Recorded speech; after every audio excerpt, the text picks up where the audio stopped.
সবাইকে মহালয়ার অনেক অনেক শুভেচ্ছা জানিয়ে আজকের মিনি ব্লগটা শুরু করলাম। ভোর 4টের সময় উঠেই আগে রেডিওতে মহালয়া চালিয়ে দিয়েছি। এখন আর ওই টিভির মহালয়া দেখতে আমার একদমই ভালো লাগে না।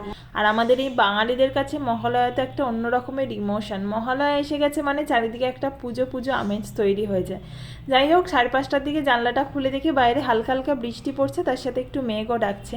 এমনিতে তো বছরের অন্যান্য সময় খুব একটা এত ভোরবেলা ওঠা হয়ে ওঠে না, তো সকাল সকাল উঠে বাইরের ওয়েদারটা দেখে বেশ ভালো লাগছিল। তার উপর আবার যেহেতু বৃষ্টি পড়ছে, তো দুজনের জন্য একটু চা বানিয়ে নিয়ে চলে এসেছি।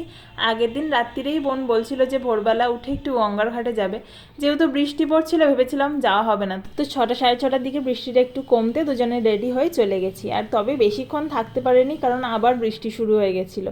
তো গঙ্গার ঘাটে তো সবাই এসে তর্পণ করছিল, আর ভোরবেলা এসে গঙ্গার ঘাটের চারিদিকের ওয়েদারটা এত সুন্দর লাগছিল দেখতে যে কি বলবো। তো চলো তাহলে আজকের মতন আসি, দেখা হবে নেক্সট মিনি ব্লগে।